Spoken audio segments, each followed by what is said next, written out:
Thank you all for coming. It's really heartwarming to see all of you at this type of evening. Welcome to all of our guests. God bless you. It's wonderful to see all of you here. For our guests, we always said, come and visit us. We promise you, you'll always feel here at home. And thank you for being here for this special short crash course of Jewish history. What we're planning to do is the impossible, which is covering in the 4 lectures about 4,000 years of Jewish history. So tonight we start with the first one, and the truth is, it's not just the story of the Jewish people, it's the story of civilization. And the point of departure, I like to start with Mark Twain. I assume many of you heard that statement. Mark Twain, one of his beautiful writings was the question, what's the secret of the Jewish survival? What exactly happened to the Jewish people? How come all those great nations rise up and disappear, yet the Jewish people survive? What's the secret of the Pintelayid? What's the secret of the Jewish people, despite all this terrible persecution and burning Jews at stake and forcing them out from one country to the next? Eventually they triumphed and won this. So hopefully by the end of these 4 lectures we grasp the idea of the secret of our people's survival, the story not only of our people but the story of civilization. And a little personal note, I believe that the key of success in teaching our future generation, as we said in our Pesach Seder, is to educate people. People who learn history hopefully will not repeat the mistakes that happened in the past. One of the famous world leaders said that nations that not learn from their own history are doomed to repeat their mistakes. So we try to learn from our ancestors. And the first and foremost, I assume that for this crowd, we are familiar with the names, Abraham and Sarah. Again, we are a little more than 4,000 years ago. Traditional Judaism believed that we live in the year 5777, and we are speaking about current creation of the world. And therefore, Abraham and Sarah is the forefront, the great example. No matter what movement you belong in Judaism, they believe that from Mesopotamia, the great leader, the forefront of our people, Abraham and Sarah, is the example of the meandering Jew, the Jew that wandered from one location to another. And as the ethic of the fathers tells us that Abraham and Sarah went through 10 trials and tribulations, that's what the rabbis call in Hebrew, Ma'aseh Avot Siman Labanim. What happened to our ancestors is a good example of a story that reoccurred to our people again and again and again, meaning we are the people who feel and think that here we are, we settle in Spain, we settle in Poland, we settle in Germany, we settle in other places, in Babylon, and then all of a sudden something happened, and overnight everything turned around and we are in a totally different location. That's the story of Abraham and Sarah, and that's the model for the Jewish people to this very day. And that's basically the core that connected all of us to each other. The beauty of our people is the great faith that Abraham and Sarah demonstrated. Despite the fact that there are the few, despite the fact that we are super minority, we are talking about, in 2017, about 7.2 billion people in this world. And if we count the Jewish faith, it's less than 2% of the world population. Yet, we are the people who always make it and makes a difference. And it starts with Abraham and Sarah. Abraham and Sarah, obviously, are the people who represent the concept of monotheism. Monotheism is, in Latin and Greek, the idea of believing in one God, the Shema Israel, meaning believe that there is only one God, and God is the one who are not only the creator of our world, but the creator of the past, present, and future. So they basically, Sarah and Abraham, objected the concept of we as a people inventing God, or we are the people who invented the world.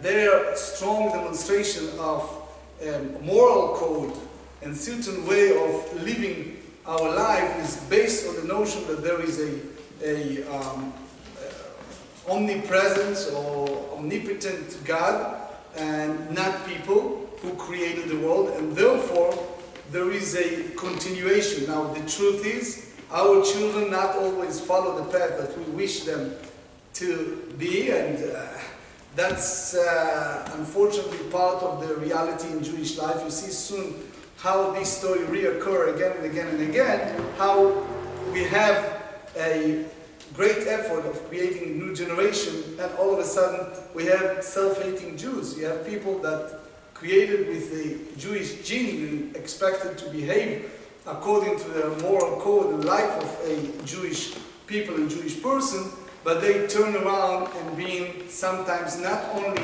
the opposition of Jewish faith or even to monotheism, but even against our own people. So the story of Abraham and Sarah as quote-unquote elderly people, again, we need to conceptualize the historical understanding, but in general, the idea of age of 100 for Abraham, age of 90 for Sarah, to have their child is a life living with miracle. David Ben-Gurion, the first prime minister of Israel, used to say as a secular Jew, he said, I try all my life, I just try to paraphrase his words, he says, I try all my life to believe that we should not depend on miracles, that we as a people should just really fight for our rights, but I can't run away from the reality of the Jewish people throughout generation living by miracles. Our existence, mere existence, is a story of miracle of people. And here we are with Abraham and Sarah having their child at the very last part of their life, meaning they cry, they pray, they believe in monotheism, they went to 10 trials of tribulation from leaving their homeland, going to unknown, which unfortunately that's an important part of Jewish life, and then eventually they get their son Isaac, which we read on Rosh Hashanah.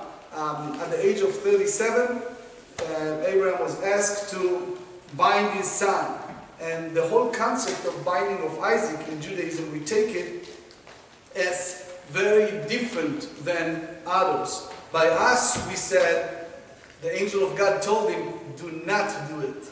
Meaning, in our belief, when we hear people sending their children to kill people, to commit homicide, and kill the masses, as we just heard several days ago in London and other places in the world, we in Judaism said no. We do not believe that the Almighty God, the Omnipresent, ask parents or people who bore the child, especially a good example of Abraham and Sarah, who struggled all their life to have a child, and all of a sudden they ask their child to go and be sacrificed for the sake of God. That opposes the core of Jewish belief, and we should understand the key reason the rabbis tells us that we read it on Rosh Hashanah is to know that by us, the believing sacrificial offering by any means of human being is, it can be sort of working hard on myself to be close to God, but not sacrificial offering of human. And with that said, we understand how Abraham and Isaac, the text said, both of them will walk together, and we understand that as much as Abraham and Isaac try to walk together, there are always differences between the generations. It's always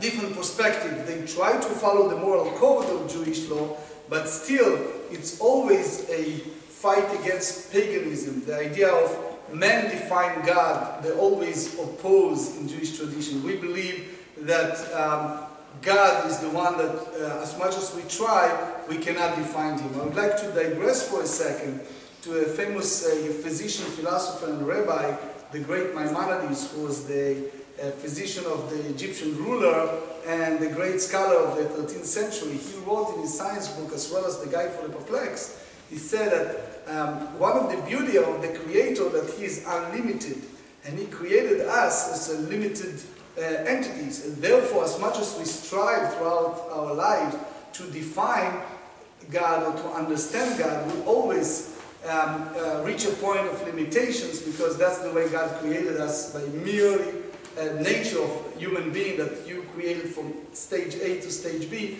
and beyond that you cannot reach. So as much as a person try to understand God, or try to understand events in life and creation, we always circumscribe with a certain limitation of understanding God. And for that, we reach the point of the cave of Machpelah. As we know, Abraham, by the end of Sarah's life, he bought this well-known cave of the pair, Adam and Eve. Here, Sarah, Isaac and Rebecca, and Jacob and Leah buried there in Hebron.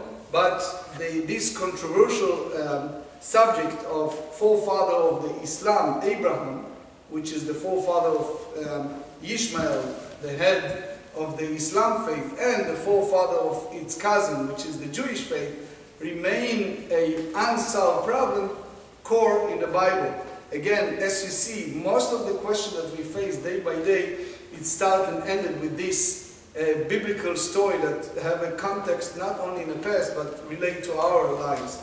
The difference between their children, Isaac and Ishmael, meaning the children of Abraham, versus Sarah and Hagar, as we read in Rosh Hashanah, is the idea that Ishmael tried to be like everyone else, and the Torah called him a child of violence, or child goes in astray. Isaac is the one who's called in the Torah in some ways a loner.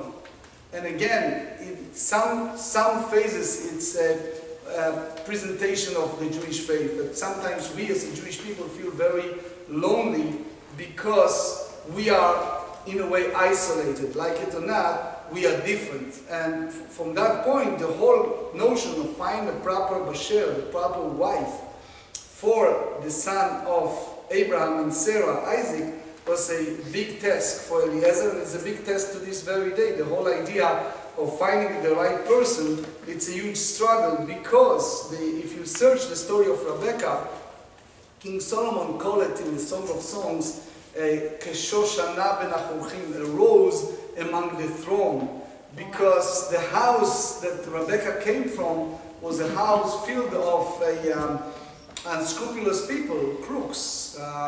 And unfortunately, I don't have to tell you, it's a reality of life. You are dealing with, sometimes in life, with people that create an atmosphere of untrust, create an atmosphere of an abusive world. And to bring Rebecca, which is such a righteous entity within this type of house, that again is the dynamic of the Torah, to show us that even if we are in an environment of so much violence, so much crooks and liars and unscrupulous people, we still commanded to follow this path of Rebecca and Isaac. They are the same as Abraham and Sarah. Search for 20 years, and then they got married, and they have 20 years struggle to have their children. And again, this is a fascinating message, the idea that in order for us to have a perpetuation of Jewish faith, there is a huge difficulty to really have the continuity of a Jewish life.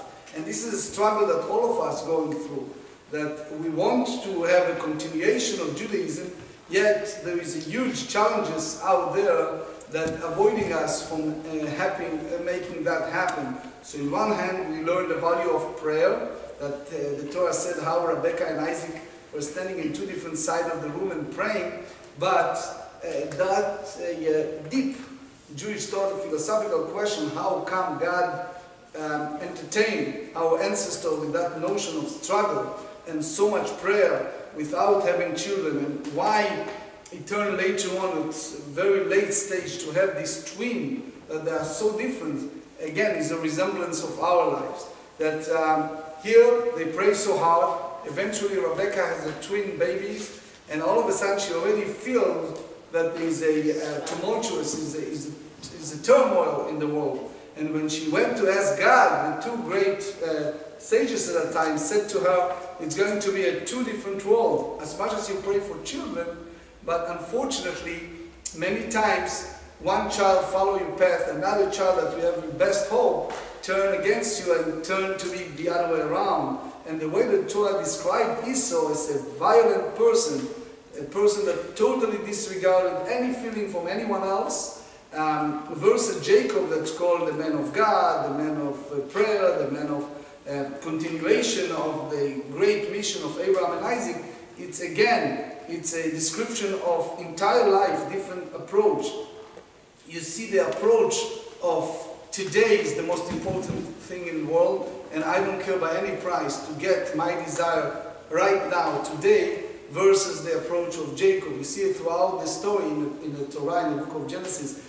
Esau came from the field with the hand of a murderer, and he was hungry. Jacob prepared a lentil soup, and Esau was ready to sell his first tribe for a lentil soup, which again, it's not just the subject, it's the concept that there are people who really don't care for anything else. Their violent life, their violent entity, and the Pansy scheme and feeling of I don't care by any price to put down anyone else, as long as I'm, and I don't want to mention a guy that got a life sentence recently, a Jewish guy, right, that put a shanda on all of us. But that's the idea that people became so violent and so selfish and so unscrupulous at any price by anyone. That's the dynamic between Esau and Jacob that have tremendous application to this very day. You see later in life, which happened to many of us, we are thinking in one way when we are 20, and then when we are 60, we turn around and think differently. Esau tried to change his way when he turned the old age, but obviously it's too little too late. The whole idea of try to have a teshuvah, to have a repentance, we always said in Judaism, the gates of repentance are always open, yet the dynamic between the brothers, the animosity, the fight, the life understanding of no free lunch, meaning that Jacob went to the worst life. If you try to juxtapose the three ancestors, Abraham, Isaac, and Jacob, and their wives, everyone will agree that Jacob went to the worst. You know, the story of losing his wife, the story with his father-in-law, the story of Joseph, the famine, and more. It's a life full of suffering, yet he became the fourth runner, the good role model of the future generations. So it's not only the esoteric part of the Torah, it's understanding that this is a life, real life.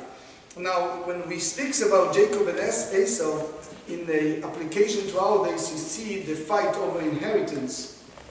Sometimes within the family can be the worst. The feuds that brothers can be, even both of them are well-to-do. But you see a situation that brother rise up against the brother over inheritance. It's start with Jacob and Esau, and I can attest over 2 decades as a rabbi that it perpetuated from one generation to the next this type of animosity within the family, and nothing worse than fight within the family, brother rise against brother. So sometimes there are people who think by killing my enemy, even if it's my brother, I solve the problem. That's the way Esau felt.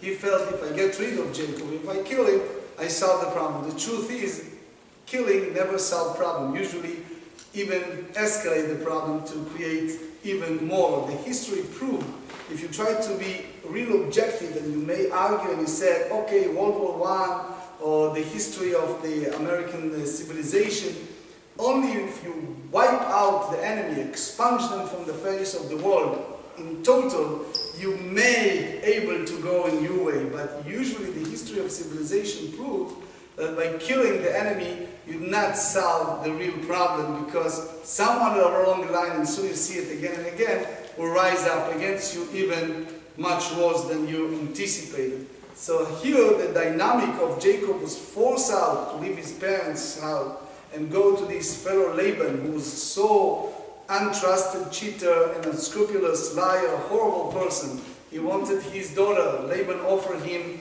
a boarding and a house and a food. Jacob worked for free for 7 years, and then he was expected to have his wife Rachel, and guess what happened? Laban switched the wife and he put Leah. And then he walks another 7 years. He ends up working for Laban for 22 years. Again, the whole concept of how you're taking advantage of people, and the victim became victor and the victor became victim. That's the art of the thieves and liars, how they can twist things, and that's what King David said several times. One of them, he said in the book of Psalm, he said, those who create evil through law, meaning there are people who abuse and use the law to create their way of evil. You see it in the Nuremberg law, you see in many other stories in civilization how people abuse the law. So here you have Laban who takes advantage of Jacob. He works for him for 22 years, and eventually Jacob turned to be a well-to-do person. But again, you see the sense of greed. Laban, if you count by the biblical terms, was a multi-billionaire. And Jacob, let's exaggerate and said, was a small millionaire. But Laban could not tolerate that this Jacob who came 22 years ago with nothing, all of a sudden he has something. And the tension in the family and the stress that the environment within the children, the grandchildren, creates such an atmosphere that Jacob basically approached his wives and he said, guess what? You have a choice, either join me or stay with your dad, but I can no longer stay here. It's a famous story about two people who have the same business, the same store, the same thing. This is a story I heard from the great Rabbi Wein, he's a great historian. So those two people have the same store. One person is a tremendous success, and the other person hardly manages his business. So the person who was not successful approached the person who was very successful, and he said to him, tell me, what is your secret? So he said, you know, the difference between you and me is you watching two stores, but I'm watching only one store. And that's basically the core understanding of difference between Laban and Jacob. So as long as you are watching someone else's success and you are not happy, or not even this is your son-in-law, not proud of your son-in-law's success, you basically, as much as you have wealth, you will never be happy because somebody else is successful and it's a problem for you.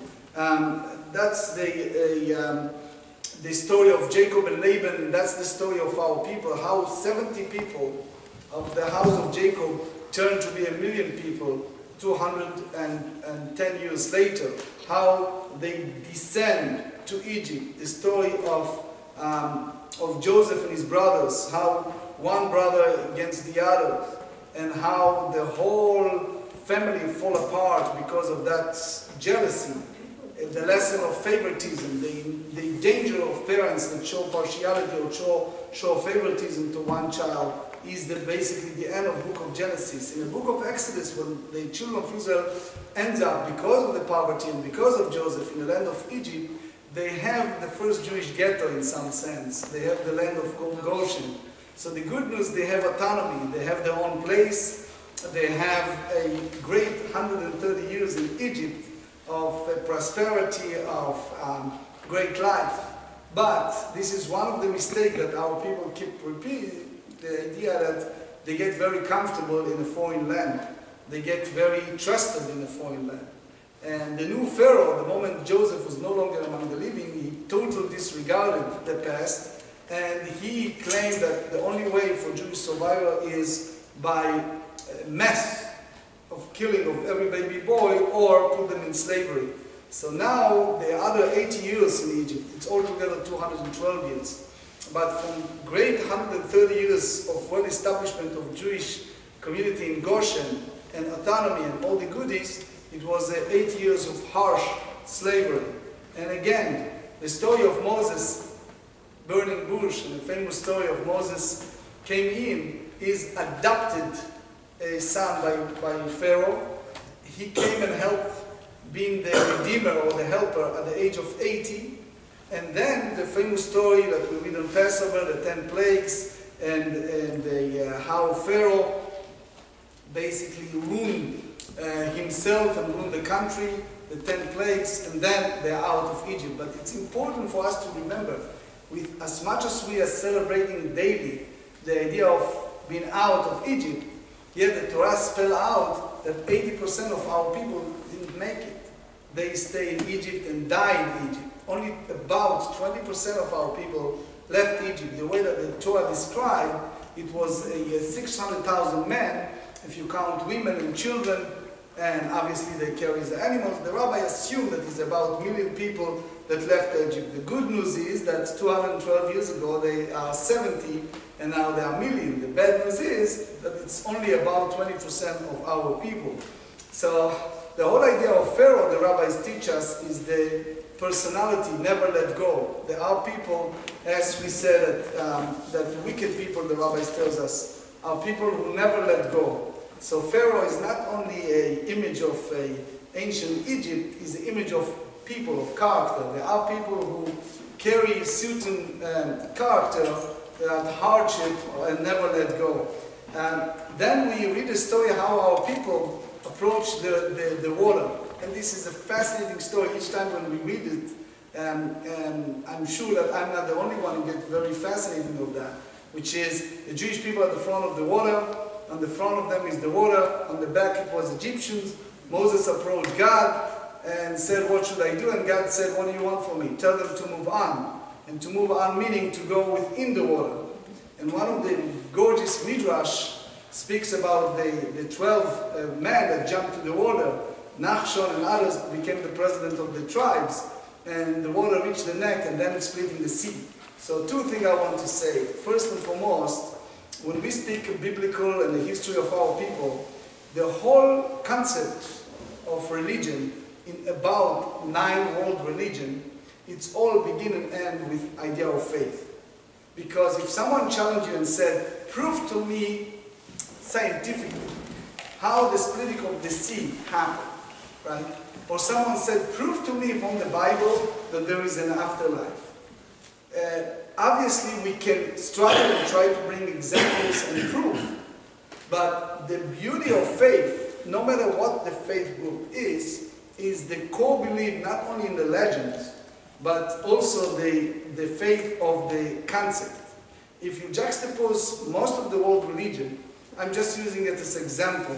If you take Sikhism or Hinduism, the story of their leader, Guru Nanak or others, that disappeared for a certain time and came back and have a revelation. From the Islam, the story of disappearance of Muhammad and disappearance of other great names in Hinduism and others. It's all a story of revelation, someone who left for a certain time and things happen. So the story of splitting of the sea, in a sense, it's the best way to answer is you take it as a faith value. Either you believe in that or not.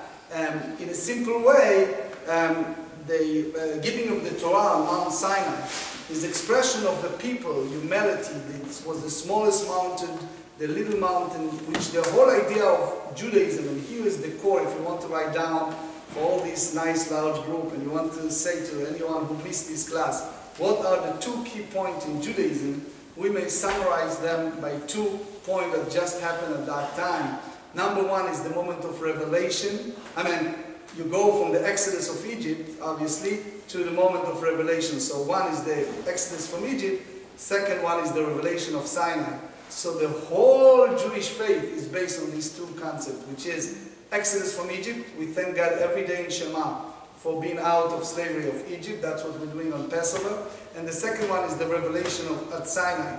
The whole idea of core essence of Jewish faith, it's the moment of revelation. Revelation, it's not just Moses was there 40 days and 40 nights receiving the Torah, not only the 10 Commandments, but the Torah is the moment that the nation turned from a slave or slave mentality to a role model of the world. And I would like to digress again for just a moment. Many people misconstrue the concept of chosen people. To make it short and clear, chosen people by any means, it's not what some people think, especially anti-Jewish movement, that the Jews feel that they are superior to anyone else. We believe that everyone, no matter what, is a child of the Almighty God. The difference is that we have a special call, a special responsibility, that we are the people who are supposed to be a role model to everyone else, the code of behavior, the code of teaching, the God and God presence and monotheism to the world. That's basically the chosen. Chosen meaning a good example, good role model, but nothing in a sense of superiority between human or people.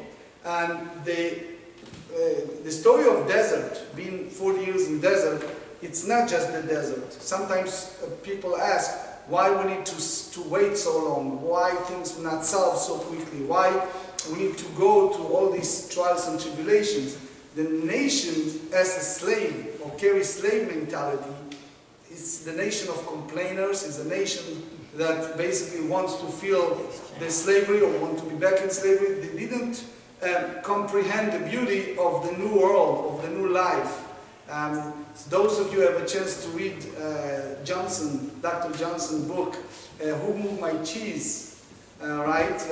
Know what I'm talking about. Is the slave mentality are the people who never appreciate, who's always seeing the half glass empty, and that's the mindset. There's a famous saying that to take a Jew out of the exile, it's relatively easy, but to take the exile out of the mind of a Jew, it's close to impossible. And it's not just the Jewish people, it's the concept of thinking. I always, when I read a Torah portion of the manna from heaven, I'm thinking tofu. Meaning, you pick and choose the taste. And that's the beauty of our people, that we have a manna from heaven, that God takes care of that. And that's what we said, Dayenu, on Passover, that we have a long list of miracles and wonderful things that happen to us, yet we have the complainers, we have the slave mentality, we have the story of the spies, we have the story of people who are unfortunately do not appreciate what they have. And therefore, unfortunately, they reach a point after the spies that God said, you know what, I'm sick and tired of these people. And he said to Moses, I have no other choice but to create a total new nation, a total new generation, that they are mentally capable to receive the gift of the promised land. And obviously it's a message to all of us, that in order to reach the promised land, there is a certain mindset that the person needs to reach. Furthermore, the end of life of Moses, by the end of Deuteronomy, is the story of a Jewish faith that doesn't sanctify people. We do not believe in saints or people who are more than us in the sense of flesh and blood. So even the greatest of the greatest prophet, Moses, that according to the Torah talked to God directly, God did us or him a favor and concealed the place of burial. By the end of the 5 books of Moses, the Torah said that we don't know where exactly he was buried. God, in a sense, buried him. And the message, obviously, you see to this very day people that emphasize on visiting the certain graves and praying. Obviously, in Jewish faith, we said we're not supposed to pray to the deceased. We pray to God. The most we can say is because of the zchut, the merit of the deceased. But the concept of worshipping the deceased, that Jacob was so adamantly opposed, it's something that goes through our generation, that we do not worship the person. We believe that even a man like Moses was basically a teacher, like other teachers, who have the knowledge so they can lead us and teach us, but they are human like all of us. And from that point, it's a total change, because the leadership of Moses, in the 5 books of Moses, is leadership in a certain style. Joshua is a character of a warrior. And again, it's a different time, different generation. They have a different mission. They need to cross the land. There are 7 nations that inhabit the lands. And you have no choice, as much as you try to create peace. There are enemies out there that want to wipe you out. And therefore, it was a great need for a different leadership. In Judaism, we learned that Joshua wasn't a blood relative of Moses. He was his student. Yet he was a warrior. He was kind of a general, a totally different style. It's, in a way, you have a president and you have the chief of staff.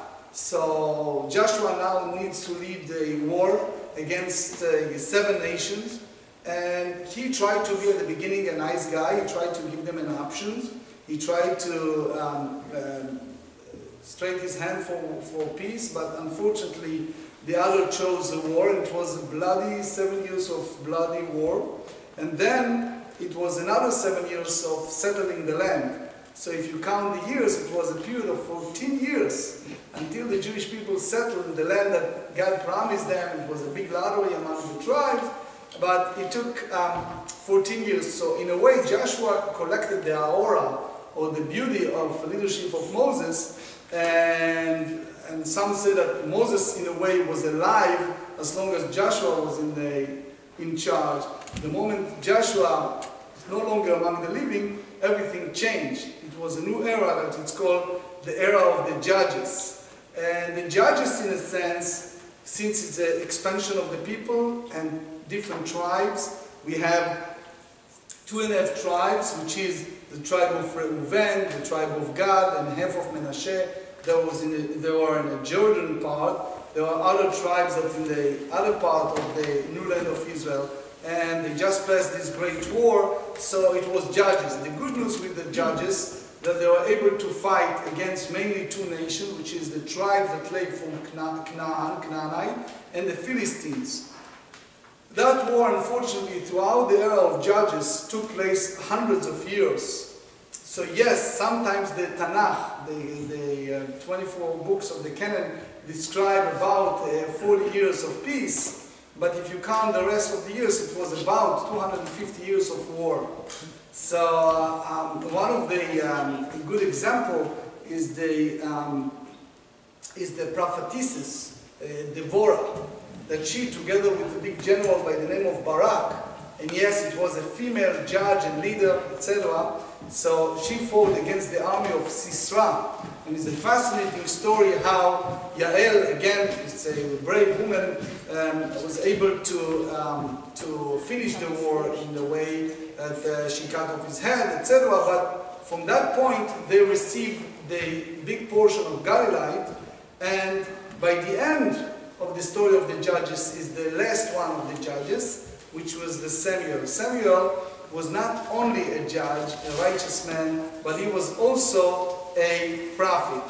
And the rabbi said, this is one of the psalms we read every Friday night, that Samuel carries a category in a way the same as Moses and Aaron.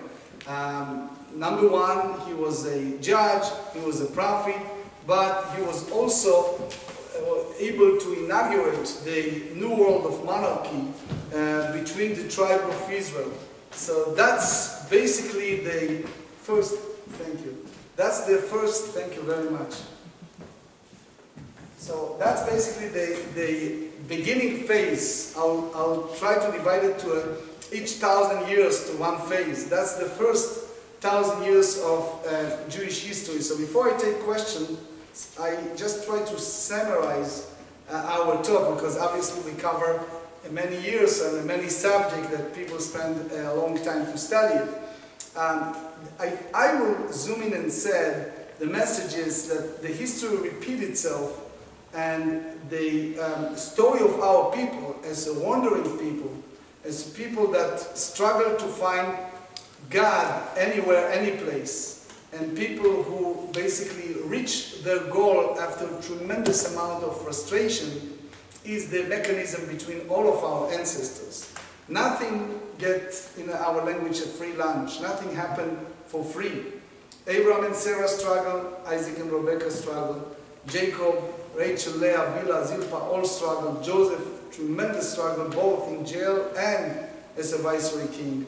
People struggled in the 8 years of slavery, people struggled in the 40 years in the desert, people struggled in the 7 years fights against the Philistines and Canaanites, and then it was 250 years of struggle. Yes, it was an era here and there of 40 years of peace, but in general, if you summarize the whole first 1,000 years about, it's a story of struggle.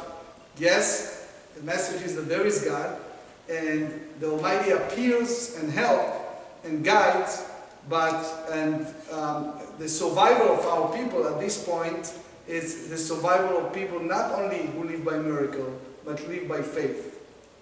I'll take now a question, please.